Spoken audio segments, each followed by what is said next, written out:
Same ಟೈಮಲ್ಲಿ ಎರಡೆರಡು ಎಕ್ಸ್ಪೋಗಳನ್ನ ಮಾಡ್ತಾ ಇದ್ದೀವಿ ಅಂದರೆ ಇದು ನನ್ನಿಂದ ಸಾಧ್ಯ ಆಗಿದೆಯಾ ಅಂತ ನನಗೆ ಒಂದೊಂದು ಸತಿ ಆಶ್ಚರ್ಯ ಆಗುತ್ತೆ. ಮನುಷ್ಯನ ಕಣ್ ದೃಷ್ಟಿ ಯಾವ ಥರ ಅಂದರೆ ಮನುಷ್ಯನ ಕಣ್ ದೃಷ್ಟಿಗೆ ಮರನೂ ನಿಲ್ಲಲ್ಲ ಅಂತ ಹೇಳ್ತಾರೆ. ಮರನೇ ಸೀಲ್ ಬಿಟ್ಬಿಡುತ್ತಂತೆ. ಆ ಥರ ಏನಾಯಿತು, ಇಷ್ಟು ಸಕ್ಸಸ್ ಫಸ್ಟ್ ಎಕ್ಸ್ಪೋನಲ್ಲೇ ಇಷ್ಟು ಸಕ್ಸಸ್ ನೋಡಿರೋ ನಮಗೆ ಸೆಕೆಂಡ್ ಎಕ್ಸ್ಪೋನಲ್ಲಿ ಆಘಾತ. ಯೋಗಲಕ್ಷ್ಮಿ ಅನ್ನೋ ಹೆಸರು ಯೂಸ್ ಮಾಡೋಂಗಿಲ್ಲ, ಸೀರೆ ಸುಗ್ಗಿ ಅಂತ ಯೂಸ್ ಮಾಡೋಂಗಿಲ್ಲ.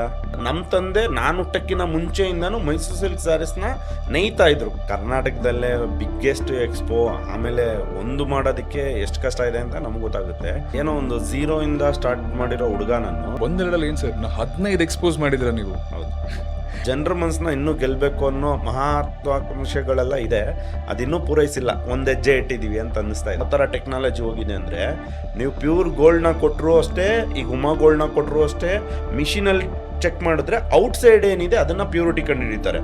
ಇನ್ಸೈಡ್ ಏನಿದೆ, ಈಗ ಮೇಲೆ ಟಚ್ಚು ನಿಮಗೆ 24 ಕ್ಯಾರೆಟ್ನ ನಾವು ಮಾಡಿಬಿಟ್ಟು ಒಳಗಡೆ 22 ಇದ್ರೆ ಹೆಂಗೆ ಕಂಡು ಹಿಡಿತಾರೆ?